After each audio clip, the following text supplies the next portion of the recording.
Good morning, students. Today's our topic is potential energy of a spring. देखो, जो spring है उसके अंदर पोटेंशियल एनर्जी कैसे होती है। उस स्प्रिंग को कंप्रेस करने पर और एक्सप्रेशन मतलब खींचने पर जो एनर्जी रिलीज होती है वो क्या कहलाती है? Potential energy of a spring. तो energy possessed by the spring due to its compressions और expansions is called potential energy of a spring. ये हमारे पास कोई स्प्रिंग है, ये इसकी नॉर्मल पोजीशंस है जहां पे x इज इक्वल टू क्या है? 0। मतलब इसने कोई भी डिस्टेंस नहीं किया है, ना इसके ऊपर किसी तरह का फोर्स लग रहा है ना कुछ हो रहा है, जैसा स्प्रिंग होता है वैसा रखा हुआ है। अब उसके बाद हमने इसको क्या किया? कंप्रेस किया। कंप्रेस मतलब पुश करना, अंदर की तरफ धकेलना। हमने इसको x डिस्टेंस अंदर की तरफ धकेल दिया तो इसके अंदर क्या हुआ? रेस्टोरिंग फोर्स डेवलपमेंट हो गया। और रेस्टोरिंग फोर्स डेवलपमेंट हो गया, वो क्या करेगा? Try to its fix positions, वापिस इसकी नॉर्मल पोजीशंस के ऊपर लाने की कोशिश करेगा। कौन? इस स्प्रिंग के अंदर जो रेस्टोरिंग फोर्स है। उसके बाद हमने नेक्स्ट इसको क्या किया? एक्सपेंड मतलब खींचा तो उसके बाद दोबारा एक रेस्टोरिंग फोर्स अप्लाइड हुआ। वो रेस्टोरिंग फोर्स क्या करेगा? इसको वापस अपनी नॉर्मल पोजीशंस के ऊपर लाने की कोशिश करेगा। तो हमने ये निकालना है इसके अंदर। देखो, सबसे पहले consider a spring which is in the horizontal positions as shown in figure. When it compress और stretch from it normal positions, इस नॉर्मल पोजीशन से एक बार कंप्रेस करेंगे एक बार स्ट्रेच करेंगे तो दोनों में जो डिस्टेंस है, स्मॉल डिस्टेंस क्या आएगा? x। अब इसको कंप्रेस करने से और स्ट्रेच करने से इसके अंदर एक फोर्स डेवलपमेंट हुआ। कौन सा फोर्स? Restoring force. तो देखो इसमें Then a restoring force is developed in the spring which brings to its normal positions. Restoring force उस spring के अंदर क्या हो जाएगा? डेवलपमेंट हो जाएगा और वो क्या करेगा? उस स्प्रिंग को उसकी नॉर्मल पोजीशंस के ऊपर लाने की कोशिश करेगा। तो अकॉर्डिंग टू हुक्स लॉ, जो हुक्स लॉ है वो क्या होता है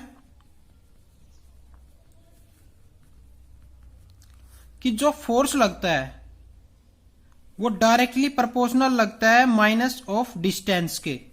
भाई इसके अंदर फोर्स लगा, हमने इसको कंप्रेस किया तो वो डायरेक्टली प्रोपोर्शनल लगा माइनस ऑफ डिस्टेंस के। मतलब जिस तरफ डिस्टेंस कवर किया उससे अपोजिट डायरेक्शन में फोर्स लग रहा है। अब इसमें जो फोर्स लगा अंदर की तरफ लगेगा, क्योंकि इसको बाहर की तरफ खींच रहे हैं तो अंदर की तरफ फोर्स लगेगा। तो जो डिस्टेंस तो इसने बाहर की तरफ कवर किया पर बट फोर्स किधर लग रहा है? अंदर की तरफ। तो क्या कर रहा है? नेगेटिव लग रहा है। जो डिस्टेंस के अपोजिट है फोर्स लग रहा है, ठीक है। डिस्टेंस के अपोजिट है तो फोर्स को क्या लेंगे? नेगेटिव। डायरेक्टली प्रोपोर्शनल का निशान हटाएंगे तो क्या आएगा? F इज इक्वल टू के माइनस ऑफ के एक्स। माइनस के निशान को हम आगे ले लेंगे। भाई कभी भी कांस्टेंट टर्म को हटाते हैं, डायरेक्टली प्रोपोर्शनल को हटाते हैं तो कोई भी कांस्टेंट टर्म्स आती है। यहां पे जो कांस्टेंट टर्म है वो क्या है? K. It is known as spring constant, where K is constant,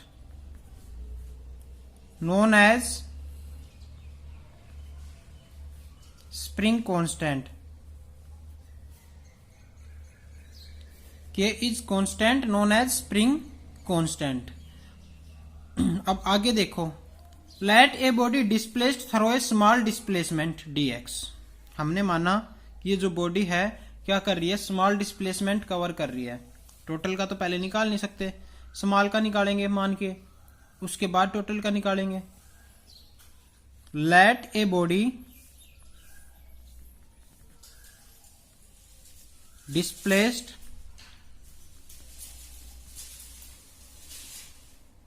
देखो क्या है? Let a body displaced through a small displacement dx again restoring force. तो small amount of work done निकलेगा, क्योंकि स्मॉल डिस्टेंस कवर किया है restoring force के against, तो small amount of work done निकालेंगे। तो small amount of work done is amount of work done is क्या आएगा, dw is equal to F d x minus of F d x, क्योंकि ये भी क्या होगा अपोजिट डायरेक्शंस में, तो इसको भी क्या लेंगे माइनस। तो हमारे पास dw निकालेंगे तो जो f की वैल्यू है वो यहां पे पुट कर देंगे। f की वैल्यू पुट करेंगे तो क्या आएगा, माइनस के एक्स है तो माइनस माइनस प्लस के एक्स डी एक्स। इसको इक्वेशन फर्स्ट डाल देंगे, इसको इक्वेशन क्या डाल देंगे सेकंड। ये हमारे पास क्या आएगा small amount of work done. अब क्या निकालना है, total amount of work done. Total amount of work done निकालने के लिए हम क्या करते हैं, उसको इंटीग्रेट करते हैं, इंटीग्रेशंस का यूज करते हैं। तो देखो इंटीग्रेशंस कैसे करते हैं, ये देखो total work done by body is obtained by integrations from x tends to 0 to x tends to x।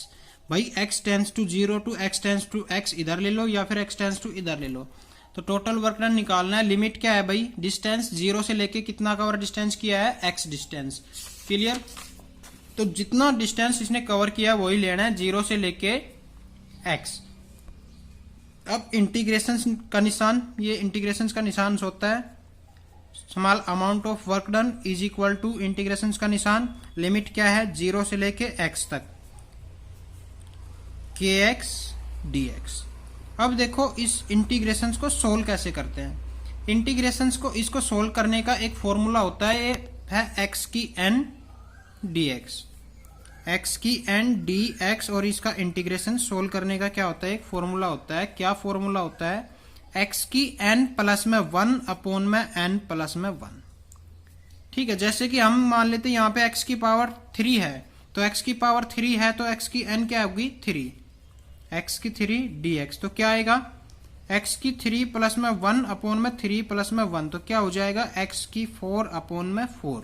ये इसका इंटीग्रेशन हो जाएगा। तो हमें इस फॉर्मूले से क्या करना है, उसको सोल्व करना है। क्लियर। अब देखो इसको सोल्व करेंगे तो सबसे पहले इसमें क्या लेंगे, जो कांस्टेंट टर्म है उसको हमने क्या ले लिया कॉमन, 0 टू x, x की 1 इंटू में dx, क्योंकि n की पावर क्या है यहाँ पे 1 है। ठीक है, अब इसको सोल्व करेंगे तो क्या आएगा, k फॉर्मूला लगाओ, x की n प्लस में 1, x की n प्लस में 1 तो क्या आएगा, x की 1 प्लस में 1 अपॉन में 1 प्लस में 1। और लिमिट जो है वो क्या है 0 टू x। अब इसको सोल्व करेंगे तो 1 और 1 2 और ऊपर क्या आ जाएगा स्क्वायर। तो 1/2 को तो हम इसको तो क्या ले लेते हैं बाहर कॉमन x, और ये क्या आ जाएगा x का स्क्वायर और लिमिट 0 से लेके x। अब देखो लिमिट को कैसे सोल्व करते हैं, 1/2 के कैसे सोल्व करते हैं, upper limit minus lower limit. तो अपर लिमिट x है तो x का स्क्वायर माइनस लोअर लिमिट क्या है 0, तो 0 का स्क्वायर। हमें यहाँ पे ये ध्यान रखना, अगर यहाँ पे t भी है और लिमिट इसकी 0 टू x है तो भी क्या लिखेंगे, जो लिमिट है उसी को लिखेंगे, अपर लिमिट x का स्क्वायर माइनस लोअर लिमिट 0 का स्क्वायर। अगर यहाँ पे लिमिट क्या होती 0 से t होती तो क्या लिखते, t का स्क्वायर माइनस 0 का स्क्वायर। लिमिट को लिखना है ना कि इसको। ठीक है, तो क्या आ जाएगा x का स्क्वायर माइनस 0 का स्क्वायर, 0 का स्क्वायर 0, 1/2 k और x का स्क्वायर कहाँ जाएगा इसके साथ। ये क्या आ जाएगा हमारे पास वर्क डन, और this work done is in the form of potential energy. तो क्या आ जाएगा, this work done is store in the spring in the form of potential energy. ये जो वर्क डन है वो किस में है, स्प्रिंग के अंदर स्टोर है, किस में, पोटेंशियल एनर्जी की फॉर्म में। क्लियर।